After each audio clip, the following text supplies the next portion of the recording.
Mari kita berdoa. Bapa kami mengucap syukur dan terima kasih pada siang hari ini kami datang lagi untuk memuji dan menyembah Tuhan. Engkau hadir bersama kami dalam peringatan kenaikan Tuhan Yesus Kristus. Sebagai tanda bahwa babak baru dimulai bagi reformasi keimanan kepada Yesus Kristus. Dari rombakan hukum Taurat menuju ke perjanjian baru. Dalam nama Yesus Kristus kami sambut kebenaran-Mu. Haleluya. Amin. Salam. Salam. Salam damai sejahtera di dalam nama Yesus Kristus Tuhan. Haleluya. Haleluya. Mari kita kembali untuk mengingat kenaikan Isa Al-Masih, yaitu kenaikan Tuhan Yesus Kristus. Nah, siang hari ini langsung kita akan membahas kenaikan Yesus Kristus, yaitu yang terdapat pada 4 hal yang sangat penting dan prinsip. Yang pertama, babak baru reformasi iman Kristen. Yang kedua ialah kehidupan baru dalam anugerahnya. Yang keempat, iman atau 100% iman kepada Yesus Kristus. Saya ulangi, 4 hal yang sangat prinsip atau sangat penting, yaitu 1, babak baru reformasi iman Kristen. Yang kedua, kehidupan baru dalam anugerah. Yang ketiga, menghapus hukum Taurat. Yang keempat adalah 100% iman di dalam Yesus Kristus, atau 100% iman kepada Kristus. Ya, mari saudara-saudara yang kekasih, bahwa ini momen yang sangat penting untuk bisa kita mengerti, kita pahami bahwa Yesus Kristus naik ke surga setelah Ia mengalami pengkuburannya atau kematiannya. Karena Ia telah disalib, kemudian Ia mati, lalu bangkit, dan kemudian menampakkan diri selama 40 hari 40 malam. Kemudian naik. Nah, ini sebenarnya ada apa ini? Ya, kenaikan Yesus Kristus kita bahas. Mari.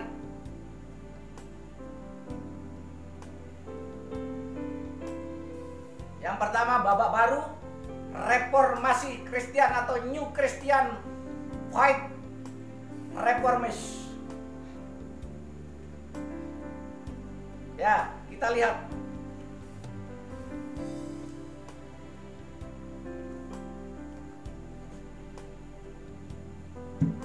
Kita membuka yaitu Kisah Para Rasul.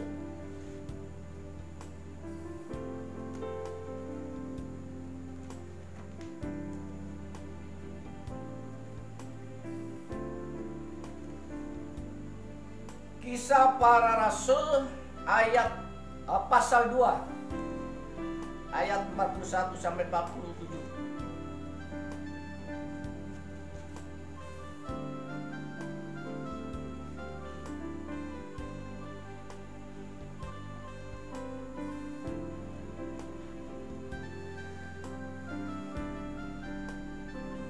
Cara hidup jemaat yang pertama. Orang-orang yang menerima perkataannya itu memberi diri dibaptis, dan pada hari itu jumlah mereka bertambah kira-kira 3.000 jiwa. Jadi ini kehidupan baru bagi umat Kristen. Yang pertama adalah ia memberikan dirinya untuk dibaptis. Dan dengan memberikan diri untuk dibaptis, menyerahkan diri untuk dibaptis, maka semakin banyak jiwa ditambahkan. Mereka bertekun dalam pengajaran rasul-rasul dan dalam persekutuan. Dan mereka selalu berkumpul untuk memecahkan roti dan berdoa. Jadi ini kehidupan umat yang telah ada pembaharuan atau reformasi. Di sini ada sikap untuk terus mengadakan musyawarah antara rasul-rasul, antara umat untuk berdoa bersama-sama. Nah, ini adalah kehidupan yang pertama-tama sangat kental sekali dengan adanya yaitu pertemuan-pertemuan, sehingga di sini mengadakan sesuatu yang untuk menambah kemajuan dalam keimanannya atau kekristenannya. Mereka mengikuti pengajaran-pengajaran rasul dengan tekun, dengan baik. Maka di sini dijelaskan ayat 43, maka ketakutanlah mereka semua, sedang rasul-rasul itu mengadakan banyak mujizat. Nah, pada saat itu memang Allah meneguhkan dengan tanda-tanda mujizat-mujizat. Ya, mungkin orang yang sakit disembuhkan, orang lumpuh berjalan, orang buta melihat, itu adalah tanda-tanda itu memang diberikan kepada kita umat yang percaya, orang Kristen, untuk memperlihatkan bahwa Allah itu mempunyai power, mempunyai kuasa, mempunyai keajaiban dan kedahsyatannya. Sehingga banyak orang menjadi percaya oleh karena melihat mujizat-mujizat. Tapi itu berlaku pada saat itu mujizat-mujizat. Nah, dalam saat yang sekarang ini dengan zaman yang sudah berbeda, itu bukan mujizat, tapi lebih kepada berkat mujizat. Perbedaannya mujizat itu turunnya hanya saat-saat tertentu, yaitu seperti pada saat mengadakan mungkin doa pada saat itu. Tetapi yang sekarang ini bukan seperti mujizat yang pernah terjadi, melainkan adalah berkat mujizat. Esensinya berkat mujizat itu lebih tinggi, pemirsa. Karena apa? Kalau mujizat itu terjadi saat-saat tertentu seperti zamannya Musa, kelaparan, Tuhan mendatangkan mana. Kelaparan, Tuhan mendatangkan burung puyuh, itu mujizat zamannya Musa. Terus di situ karena haus, Musa minta air, mengetuk batu di gunung itu keluar air. Tetapi pengertiannya berkat mujizat itu lebih tinggi daripada sekedar mujizat. Karena apa? Tiap hari, pemirsa. Berkat mujizat itu diberikan setiap hari. Ketika kita bekerja, berkat mujizat terjadi. Ketika kita berjalan, dimanapun berkat mujizat terjadi. Ketika kita sakit, berkat mujizat itu terjadi. Kesembuhan itu berkat mujizat. Bukan hanya sekedar lewat doa-doa, itu penting, tetapi juga kesembuhan terjadi dari obat-obatan yang kita beli, dari antibiotik yang kita pakai, dari berbagai di sini obat yang dijual di toko-toko bisa menyembuhkan karena itu berkat mujizat. Yaitu berkat mujizat itu diberikan kepada semua umat manusia di sini, bisa membuat obat antibiotik, bisa membuat obat pegelinu, bisa membuat obat sakit mata, bisa membuat obat sakit perut dan lain sebagainya. Itu adalah berkat mujizat. Jadi berkat mujizat itu selalu terjadi setiap hari, setiap saat dan setiap waktu. Setiap kita di sini melangkah, setiap kita berjalan, di dalam tidur, di dalam perjalanan, dan dimanapun kita di sini berada, disitulah berkat mujizat. Kalau sekarang mau mengadakan mujizat seperti zamannya Musa, itu tidak mungkin. Karena apa? Kalau sekarang berkat mujizat, Kalau tidak mau bekerja nggak akan mendapatkan hasil. Kalau tidak mau mencangkul nggak akan mendapatkan hasil tanaman. Ya nggak mau berkebun nggak akan mendapatkan hasil perkebunan. Nah, karena itu perlunya sekarang ini pengertiannya adalah berkat mujizat. Setiap orang yang berusaha pasti akan mendapatkan. Seperti firman Tuhan katakan, minta akan diberi, ya ketuk pintu akan dibukakan, dan carilah akan mendapat. Jadi kalau kita mau bekerja pasti dapat hasil, tidak mungkin tidak. Itu pengertiannya, esensinya berkat mujizat. Ya, pemirsa, kita lanjutkan di sini bagian yang kedua. Saya nggak akan terus semua baca karena ini waktunya sangat panjang, bisa sampai 5 jam, pemirsa. Jadi ini saya ambil bagian-bagian. Ya, bagian B yaitu babak baru reformasi, hidup dalam kepenuhan Allah. Ya, hidup dalam kepenuhan Allah. Ya, di sini sudah saya jelaskan tadi.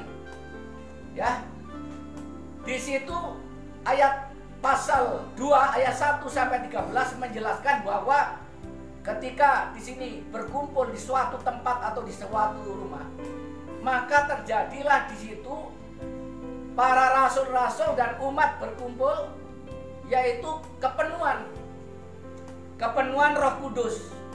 Ada yang menggunakan bahasa-bahasa, ada yang menggunakan yaitu karunia-karunia dan bahasa-bahasa. Kalau kita baca semuanya, saya nggak bacakan semuanya. Saya akan bacakan bagian-bagian tertentu saja. Ayat yang ke 13, mari kita lihat di situ yang terdapat pada Kisah Rasul pasal 2 ayat yang ke-12 dan 13. Ayo.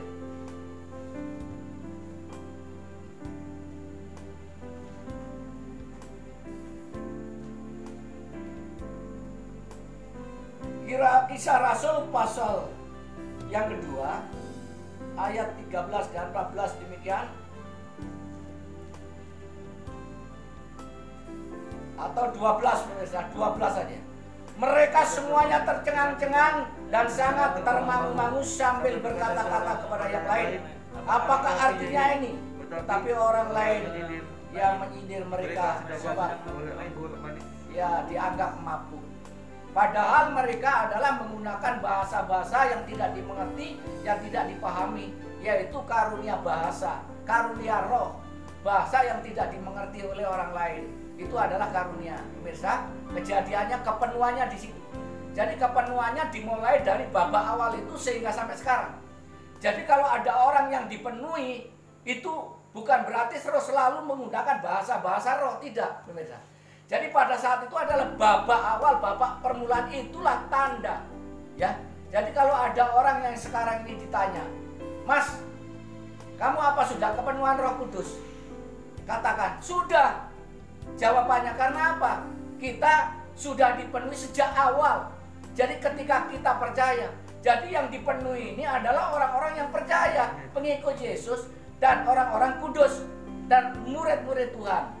Nah, oleh sebab itu saya pernah mau masuk perkuliahan, ditanya di situ di dalam pertanyaannya, kapan kepenuhan Roh Kudus? Nah, saya bingung juga pada saat itu. Saya mau tanya, sedangkan apa yang dimaksud kepenuhan saya belum paham. Tetapi saya dibisiki dengan seorang dosen. Jawabnya apa? Sejak awal diterima Yesus atau menerima Yesus dan percaya kepada Yesus itu sudah kepenuhan. Ya, oleh sebab itu, ya orang yang kepenuhan Roh Kudus itu adalah orang yang percaya kepada Tuhan Yesus Kristus. Ya.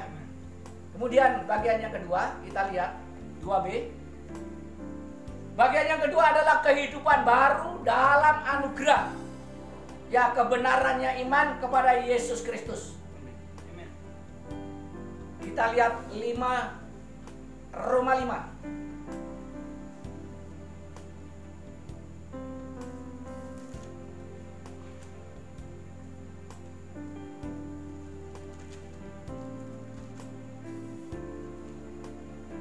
Kita baca Roma 5 ayat 1 sampai 2. Hasil pembenaran. Sebab itu kita yang dibenarkan karena iman, kita hidup dalam damai sejahtera dengan Allah oleh karena Tuhan kita Yesus Kristus. Oleh dialah kita juga beroleh jalan masuk oleh iman kepada kasih karunia. Di dalam kasih karunia ini kita berdiri dan kita bermegah dalam harapan akan menerima kemuliaannya. Jadi kebenarannya, ya, kebenarannya hidup di dalam iman kepada Kristus Yesus. Ya, dikatakan di sini kita dibenarkan oleh iman kepada Yesus dalam damai sejahtera oleh Yesus Kristus. Jadi kita dibenarkan iman kepada Yesus Kristus, memiliki damai sejahtera oleh Yesus Kristus. Ini penting. Jadi kalau kita memiliki iman itu diberi oleh Yesus Kristus dan kita mendapatkan kedamaian. Kedamaian yang dari Yesus Kristus itu sendiri. Jadi kalau kita mencari damai di dalam dunia ini kita tidak bisa mendapatkan. Kalau kita mencari penghiburan di dalam dunia ini tidak akan pernah mendapatkan yang menghibur. Tetapi penghiburan semuanya itu datangnya dari Yesus Kristus. Penghiburan bukan berarti yang dari Yesus Kristus terus di sini tidak boleh menyanyi lagu dunia, tidak boleh nonton film, bukan. Itu termasuk penghiburan, itu termasuk juga tontonan kita, asalkan yang tontonannya atau filmnya itu yang berisikan membangun. Itu sama dengan berkat mujizat juga di situ, ya. Jadi segala sesuatu pengetahuan, baik itu melalui budaya, melalui perfilman, melalui sandiwara, drama dan lain sebagainya, yang intinya isinya membuat orang damai sejahtera dan sukacita, itu adalah dari Tuhan Yesus Kristus. Amin. Ya, mari kita angkat lagi bagian yang kedua, yaitu yang pertama tadi adalah A, kebenaran iman kepada Yesus yang terdapat ada Roma 5 ayat 1 sampai 2. Yang berikutnya B, hidup dalam kebenarannya, Kolose pasal 3 ayat 1 sampai 4. Kita buka Kolose pasal 3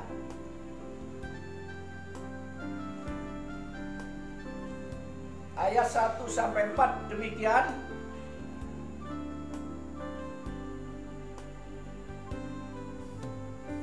Karena itu kalau kamu dibangkitkan bersama dengan Kristus, carilah perkara yang di atas, di mana Kristus ada duduk di sebelah kanan Allah. Jadi ini ayat yang pertama ini, ya, carilah perkara yang di atas. Perkara yang di atas itu apa? Kebenaran. Kebenarannya apa? Ya, Yesus Kristus itu sendiri. Jadi kalau kita melakukan segala sesuatu atau bekerja, bertindak, ketika kita sudah menyebut nama Yesus Kristus, itu sudah kebenarannya, ya. Jadi cari yang di atas itu bukan berarti suruh doa seharian penuh, enggak.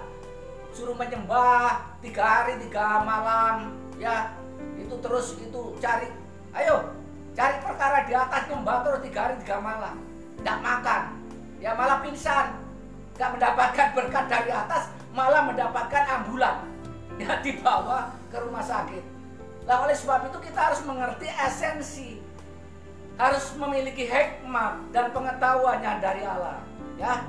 Ayat yang kedua mengatakan, ya, berpikirlah perkara-perkara yang di atas, bukan yang di bumi ini. Jadi kita diajak untuk selalu berpikir perkara-perkara yang di atas, yang di bumi ini, yaitu memikirkan soal kebenaran. Bagaimana ya kerja yang baik, bagaimana ya makan yang enak, makan yang halal, bagaimana ya tidur supaya nyenyak, ya, bagaimana di sini perjalanan kita supaya lancar, usaha kita supaya lancar. Itu perkara-perkara yang di atas, bukan yang di bawah. Jadi kalau kita selalu berpikir hal-hal yang baik, hal-hal yang benar, hal-hal yang mendatangkan keuntungan, kebaikan, kebajikan, hal sosial, hal politik, hal hukum dan lain sebagainya, asalkan konsep kita benar, tujuan kita benar, itu adalah berpikir perkara-perkara yang di atas, pemirsa. Ya, kita lanjutkan di sini bagian yang ketiga. Bagian yang ketiga C di sini menghapus hukum Taurat. Wah, ini luar biasa. Orang banyak yang nggak setuju kalau saya mengatakan menghapus hukum Taurat. Ya, banyak kontroversial, banyak di sini ya perdebatan. Katanya hukum Torah kok dihapus, sedangkan Yesus sendiri mengatakan menggenapi. Ya itu yang dimaksud. Yesus datang untuk menggenapi hukum Taurat, itu artinya hukum Taurat sudah ada di dalam Yesus Kristus. Artinya sudah tidak diperlukan lagi babak baru ini melakukan hukum Taurat. Ada yang bisa dilakukan, tetapi ada yang tidak boleh dilakukan. Contohnya, ya, apa itu? Masa sekarang di sini harus kita membawa wedus ke gereja, dibelah di gereja, ya? Masa kita di sini harus membawa sapi disembelih ke gereja? Atau di sini kita niru-niru Abraham, ya, anak kita bawa, ya, kita serahkan kepada gereja untuk disembelih. Bukan seperti itu kan? Jadi itu pelaku hukum Taurat loh itu. Mulai zaman Abraham itu dilakukan. Nah sekarang tidak mungkin ya kita melakukan hukum itu. Karena apa? Sudah ada perjanjian baru. Argumentasinya dalam perjanjian baru di sini bahwa ya kita sudah hidup di dalam yaitu perjanjian baru. Ya, kita lihat di sini ayatnya yang terdapat pada bagian yang ketiga tadi ya. Membatalkan hukum Taurat, Efesus pasal 2 ayat 15 dan 16. Kita baca. Silakan salah satu membacakan boleh.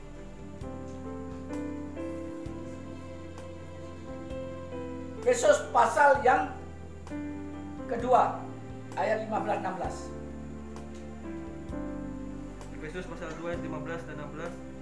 Sebab dengan matinya sebagai manusia ia telah membatalkan hukum Taurat dengan segala perintah dan ketentuannya, untuk menciptakan keduanya menjadi satu manusia baru di dalam dirinya, dan dengan itu mengadakan damai sejahtera, dan untuk memperdamaikan keduanya menjadi di dalam satu tubuh dengan Allah oleh salib, dengan menandakan perseteruan pada salib itu.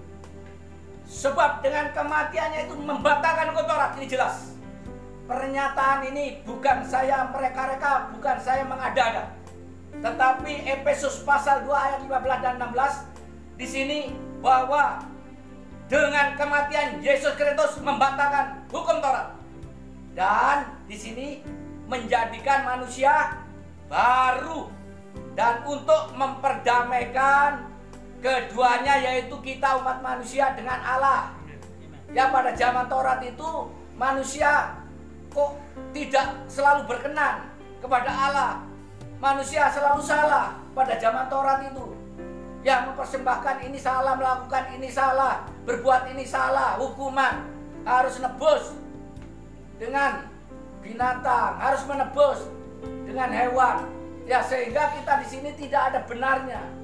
Karena itu yang disebut perseteruan. Jadi tidak ada kedamaian dengan Allah kalau tidak membawa persembahan. Nah, apakah itu diperlukan sekarang? Saya rasa tidak, pemirsa. Kita boleh membawa persembahan. Ya, kolekte boleh ke gereja. Perpuluhan boleh, tapi tidak boleh dipaksakan. Perpuluhan itu bukan satu pemaksaan. Karena tidak dianjurkan di dalam konsep perjanjian baru. Perpuluhan itu Malaikat 3 pasal 3 ayat 10 itu konsep perjanjian lama. Boleh melakukan, tapi jangan dipaksakan. Nah, itu yang penting, saudara ya. Mari kita lihat lagi di dalam berikutnya, yaitu bagian yang ke B. B yaitu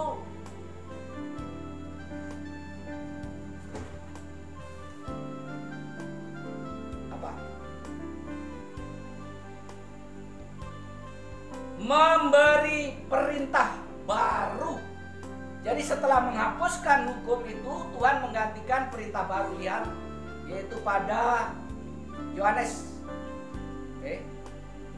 Yohanes pasal 13 ayat 34 sampai 35. Injil Yohanes pasal 13 ayat 34 sampai 35. Ayat yang ke-34, aku memberikan perintah baru kepada kamu, yaitu supaya kamu saling mengasihi, sama seperti aku telah mengasihi kamu, demikian pula kamu harus saling mengasihi. Dengan demikian semua orang akan tahu bahwa kamu adalah muridku, yaitu jikalau kamu saling mengasihi. Kamu adalah muridku jikalau kamu bisa saling mengasihi. Ya, ini sangat penting. Jadi perintah baru itu yaitu pengganti hukum. Jadi di dalam Yesus Kristus sudah tidak menggunakan hukum lagi, tetapi menggunakan perintah yang baru. Perintah yang baru kita saling mengasihi satu sama lain. Ya, saling melayani, saling mendoakan, saling memberkati. Ya, ini adalah satu perintah yang dari Tuhan. Karena itu satu keputusan yang dari Tuhan Yesus Kristus ketika ia mati di kayu salib dan bangkit, dia memberikan perintah yang baru. Tidak ada peperangan di dalam Yesus Kristus. Tidak ada perintah perang, tidak ada perintah konflik, tidak perintah kejahatan, tidak ada korupsi, juga tidak ada diperintahkan semuanya. Tuhan memberikan perintah saling mengasihi, saling membantu, saling menolong, saling memberkati, dan saling mendoakan. Itulah perintah yang dari Yesus, yaitu perintah barunya. Yang terakhir, kita angkat bagian yang keempat D, yaitu iman pada Yesus Kristus 100%. Iman kepada Yesus Kristus. Jadi iman kepada Yesus Kristus itu 100%. Ya, tidak setengah-setengah. Di sini penjelasannya yaitu Ibrani pasal 1 ayat yang 1 sampai 14, kita baca bagian.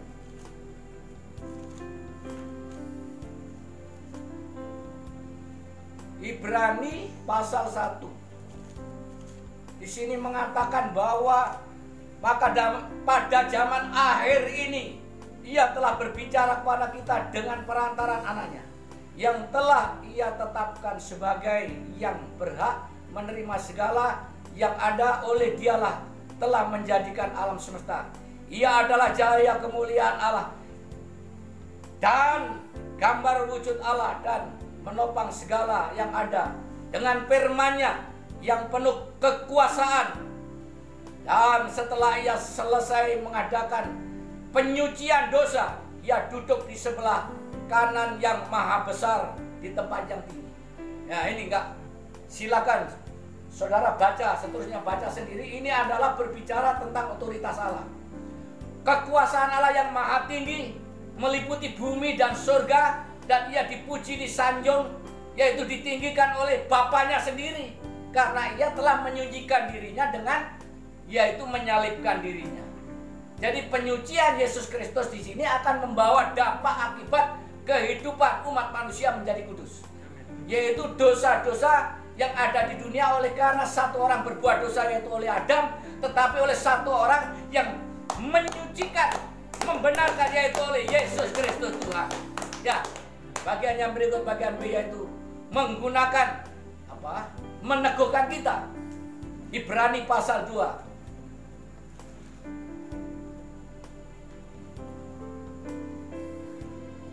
Ibrani pasal 2, yaitu ayat yang keempat.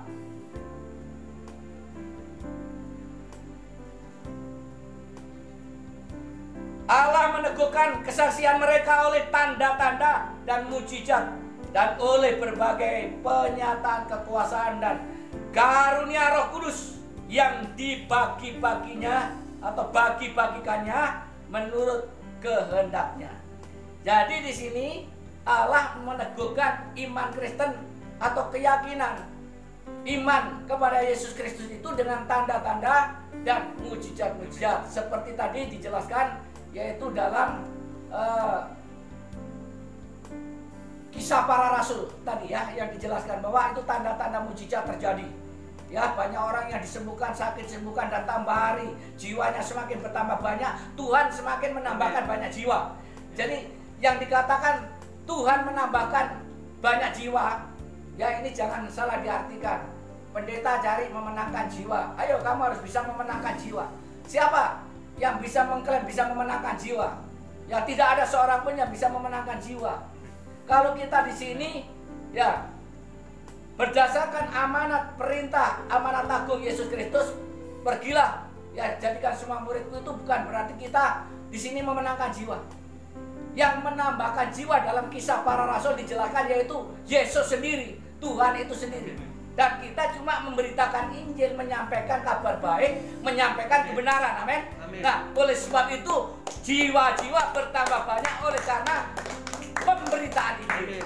Ya, bukan usaha kita, bukan kemenangan kita, tetapi kemenangan Tuhan Yesus Kristus sendiri dan usaha Yesus Kristus sendiri. Ada satu lagi ayat, yaitu menghancurkan iblis dan membebaskan umat dari perbudakan dan ketakutan.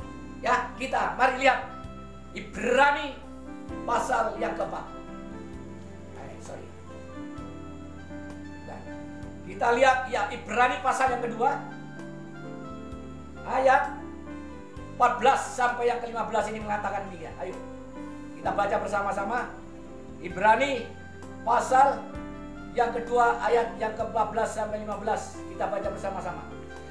Karena anak-anak itu adalah anak-anak dari darah dan daging, maka ia juga menjadi sama dengan mereka dan mendapat bagian dalam keadaan mereka, supaya oleh kematiannya memusnahkan dia, yaitu iblis yang berkuasa atas maut. Ayat 15. Dan supaya dengan jalan demikian ia membebaskan mereka yang seumur hidupnya berada dalam perhambaan oleh karena takutnya kepada maut.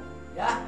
Jadi di sini konsep yang terakhir, iman pada Yesus Kristus 100%. Karena apa?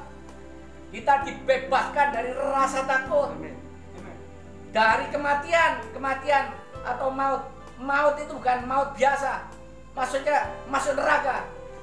Karena itu terlebih dahulu yang harus dihancurkan siapa? Iblis. Iblis terlebih dahulu harus dihancurkan. Maka di sini kita bebas dari kuasa maut. Dan kita menang atas kuasa maut karena oleh Yesus Kristus yang memberikan kemenangan oleh kuasa maut. Ya, seringkali disalahartikan ya di sini bahwa dan supaya dengan jalan demikian ia membebaskan mereka yang seumur hidupnya berada dalam perhambaan oleh karena takut kepada maut. Sebab sesungguhnya bukan malaikat-malaikat yang ia kasihani, tetapi keturunan Abraham yang dikasihani. Ya. Jadi di sini kita lebih dikasihani daripada malaikat. Orang Kristen lebih dikasihani daripada malaikat. Ya, kita mendengar cerita di dalam Alkitab bahwa malaikat salah langsung divonis, yaitu dihukum, turun ke bumi jadi iblis.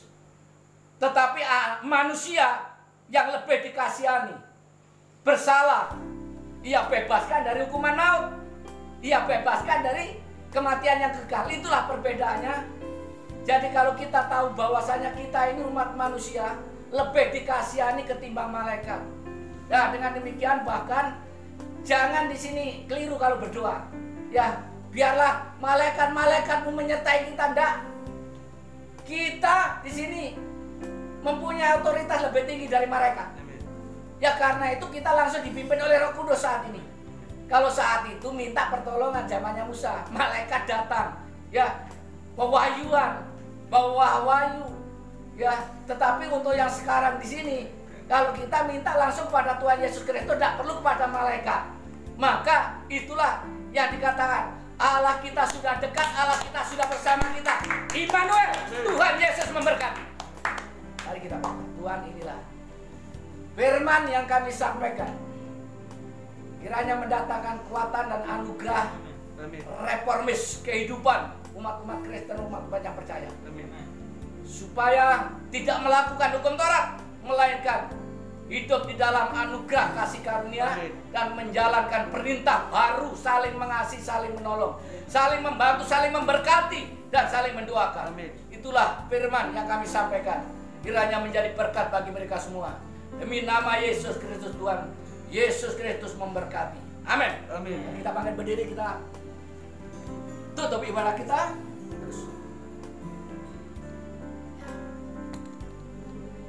Angkat kedua tangan dan terimalah damai sejahtera, sukacita, kekuatan, kesehatan, dan kemampuan menyertai. Hormat, kemuliaan, kebajikan, keberhasilan, kesuksesan, semua kekayaan dan kelimpahan. Dan Yesus Kristus bersama kita semua yang percaya, mari kita sama kata amin. Tuhan Yesus memberkati. Tuhan Yesus memberkati. Demikian pemirsa, kiranya menjadi berkat bagi kita semua. Salam, selamat. Ya, selamat beraktivitas dan bekerja dan selamat memperingati hari kenaikan Isa Al-Masih, kenaikan Tuhan Yesus Kristus. Salam, sampai jumpa.